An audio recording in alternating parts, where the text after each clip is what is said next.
Hello everyone, आज है 9 अप्रैल और आज की इस क्लास में हम डिस्कस करेंगे 9 अप्रैल से बनने वाले करंट अफेयर के सभी इंपॉर्टेंट क्वेश्चंस।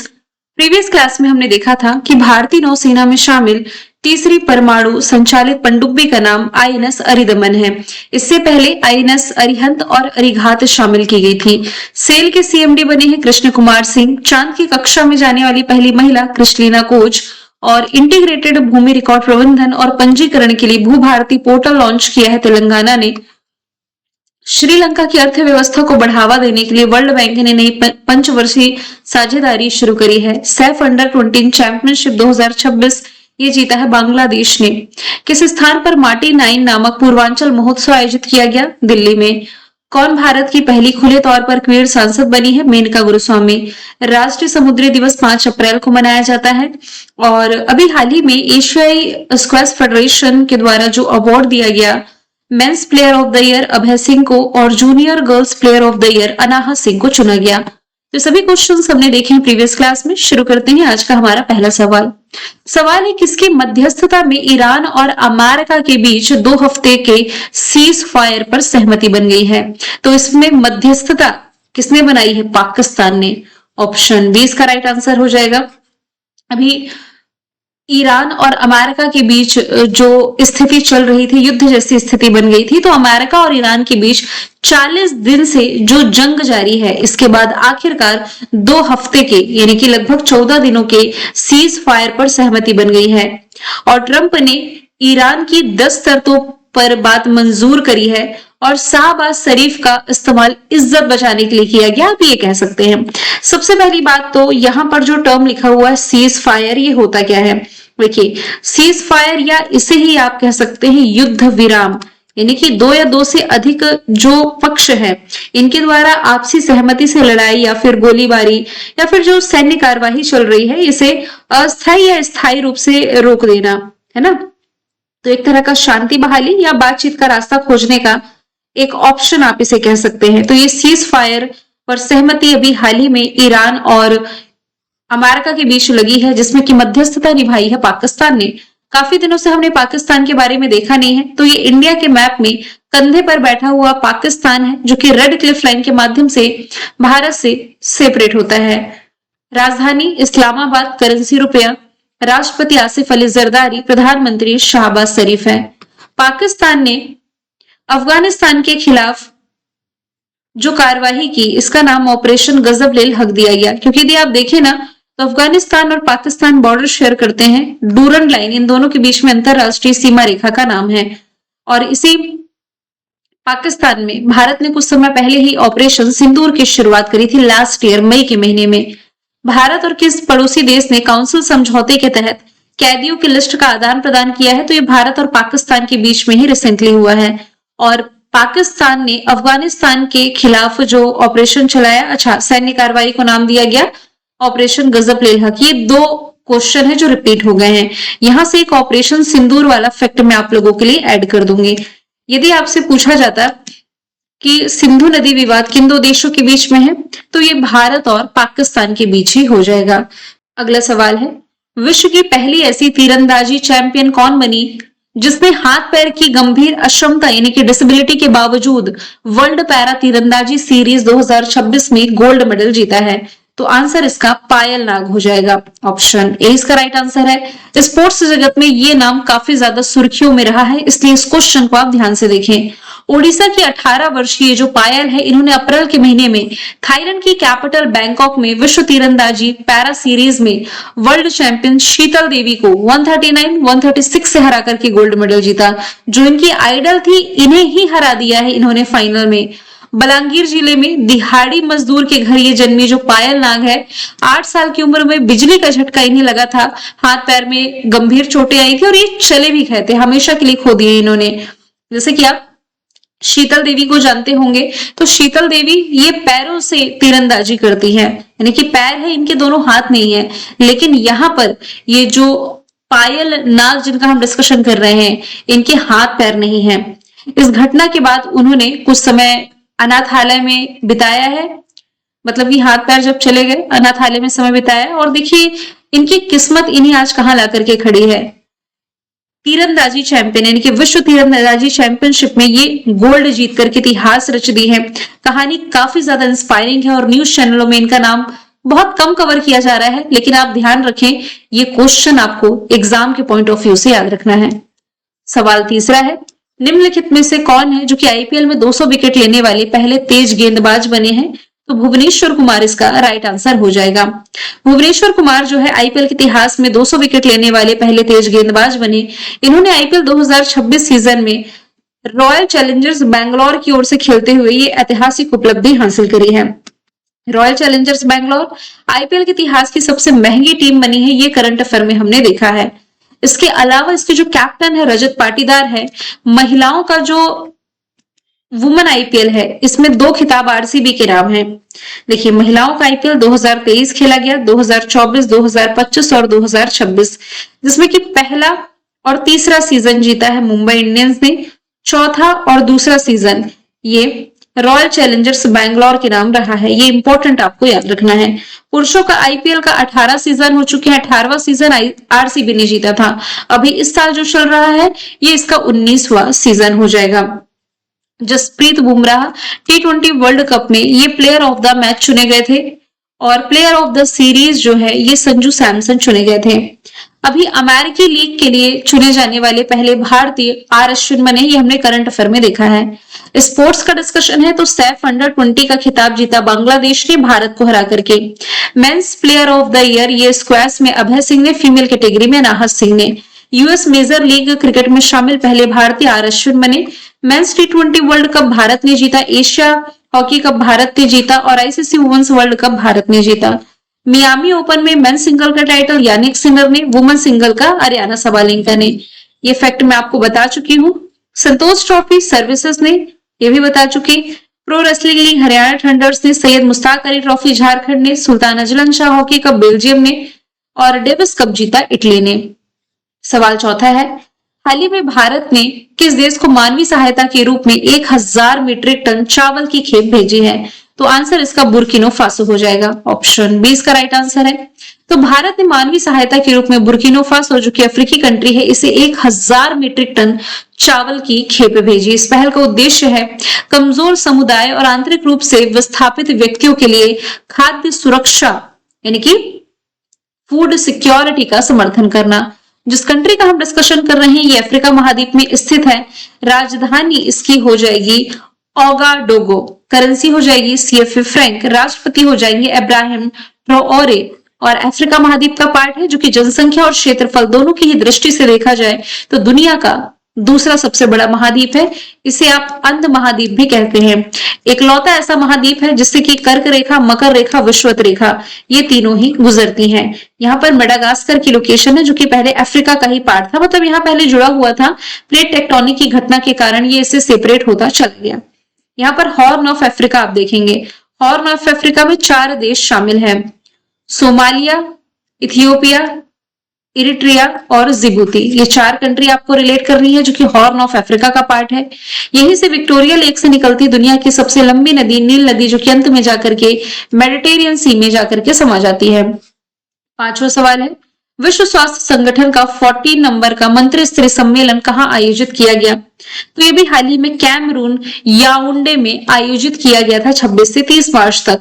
इसकी अध्यक्षता व्यापार मंत्री ल्यूक मैग्लोयरे मरबा अट्टांगना ने की थी और इस सम्मेलन में WTO यानी कि वर्ल्ड ट्रेड ऑर्गेनाइजेशन के सुधारों, कृषि वार्ताओं, डिजिटल व्यापार साथ ही मछली पकड़ने की सब्सिडी पर चर्चा करने के लिए मंत्री एक साथ आए। WTO यानी कि वर्ल्ड ट्रेड ऑर्गेनाइजेशन का फॉर्मेशन ईयर 1995 जेनेवा में हेडक्वार्टर नकोजी अंकोजी इवला ये इसकी पहली महिला अध्यक्ष जो कि नाइजीरिया से बिलोंग करती हैं। नई दिल्ली में इंटरनेशनल सोलर अलायंस की बैठक का आयोजन किया गया। 11वें नंबर की जो रायसीना डायलॉग है ये भी दिल्ली में आयोजित किया गया है। इसके अलावा दावोस स्विट्जरलैंड में इस साल 56वें नंबर की वर्ल्ड इकोनॉमिक फोरम का आयोजन किया गया। 2022 का जो फीफा मेंस वर्ल्ड कप था ये कतर दोहा ने आयोजित किया था।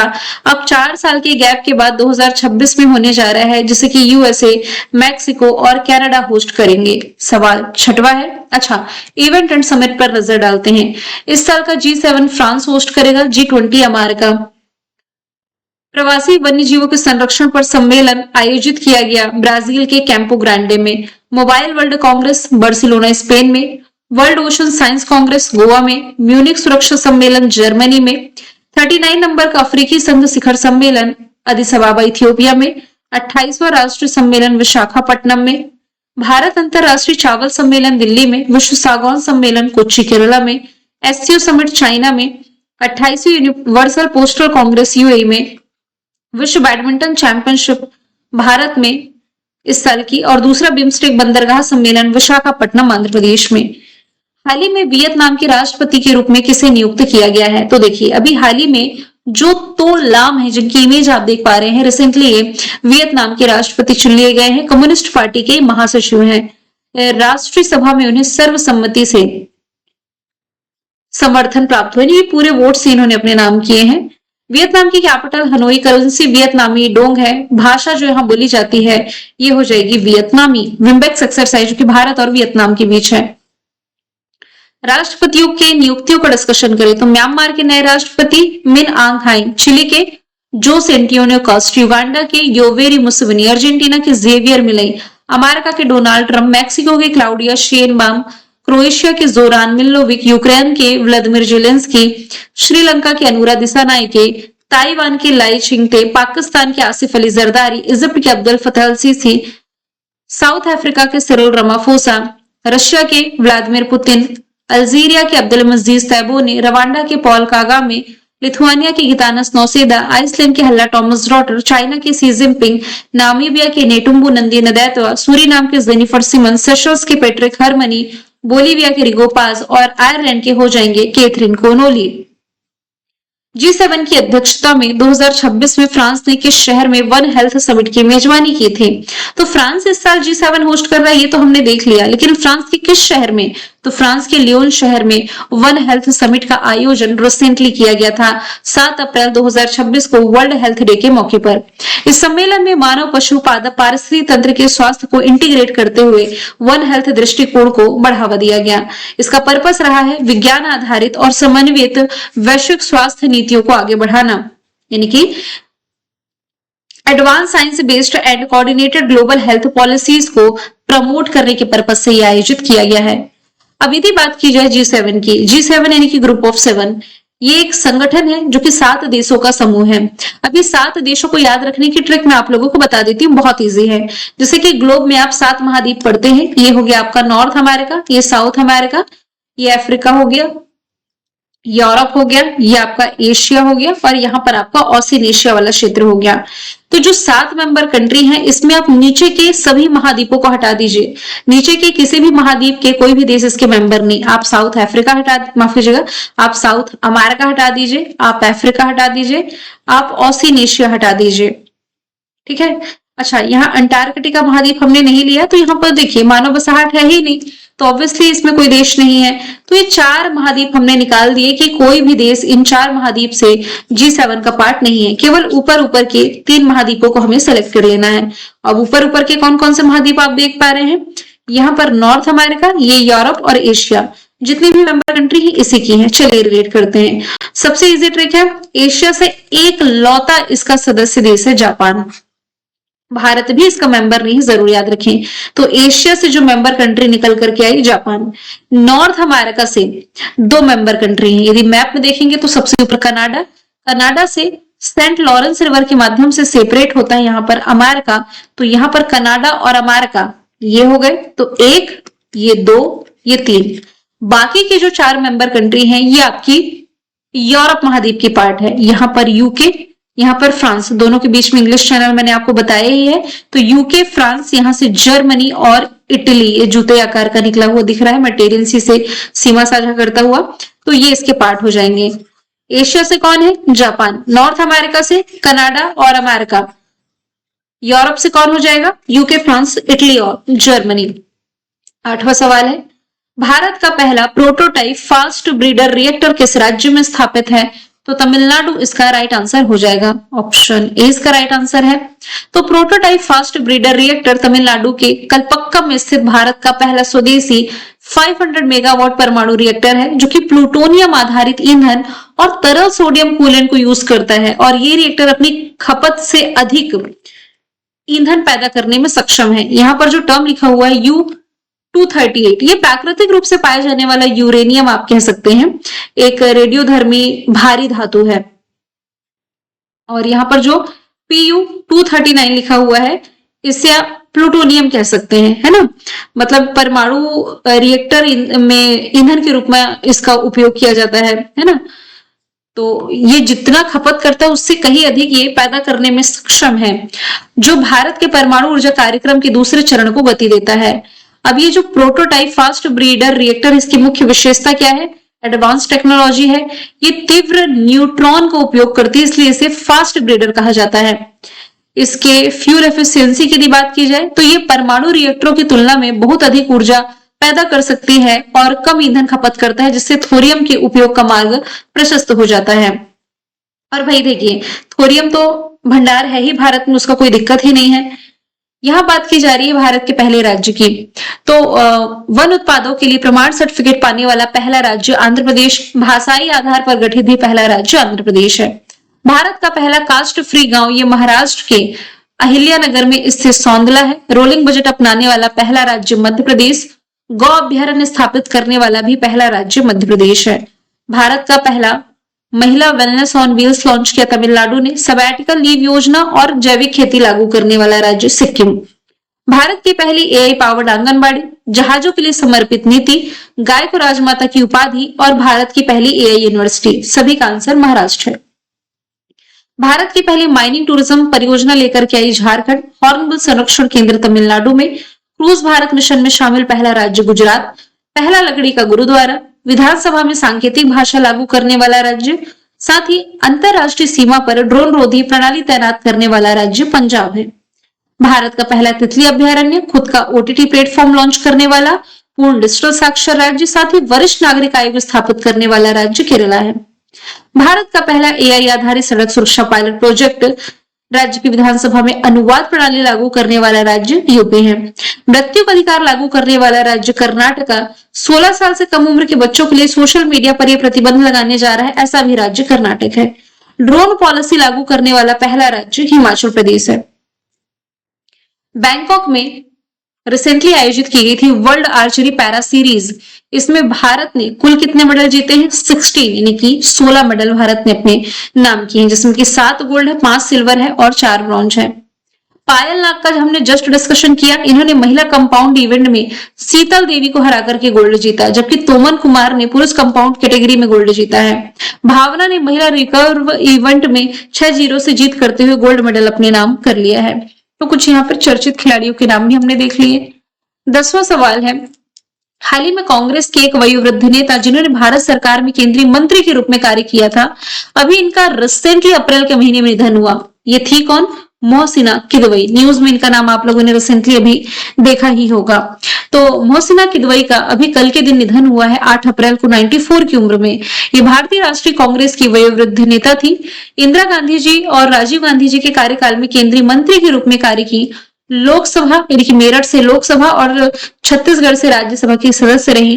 इन्होंने स्वास्थ्य, ग्रामीण विकास, परिवहन, शहरी विकास जैसे महत्वपूर्ण मंत्रालयों की जिम्मेदारी संभाली और कई दशकों तक इनका राजनीतिक सफर अब अंत हुआ है। रिसेंटली इनका निधन हुआ। 2025 से 26 में कुछ फेमस शख्सियत जिनका निधन हुआ, पूरा एक स्लाइड में मैंने मेंशन किया है, सिर्फ इंपॉर्टेंट पर टिक लगाऊंगी। जुबीन गर्ग, मशहूर सिंगर जिनका निधन हुआ था सिंगापुर के एक आइलैंड पर जिसका नाम सेंट जोन्स आइलैंड था।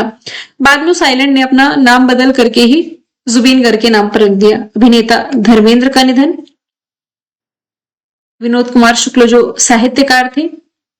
ला गणेशन, नागालैंड के राज्यपाल। अब देखिए यहाँ पर मोस्टली 2025 की मेंशन है, हम 2026 के चौथे मंथ में प्रवेश कर चुके हैं, तो बहुत ज्यादा यहाँ पर प्रीवियस चीजों को मैं नहीं रिलेट कर रही हूँ। मैंने कल आपसे पूछा था मियामी ओपन 2026 में मेन सिंगल का टाइटल किसने जीता? आंसर यानिक सिनर था। आज का सवाल है, लियो नेविगेशन लेयर का परीक्षण करने के लिए पहले सेलेस्टियो उपग्रह को किसने लॉन्च किया? तो आंसर इसका जो भी आप कमेंट बॉक्स में बताएं। मिलेंगे नेक्स्ट वीडियो में। Thank you so much.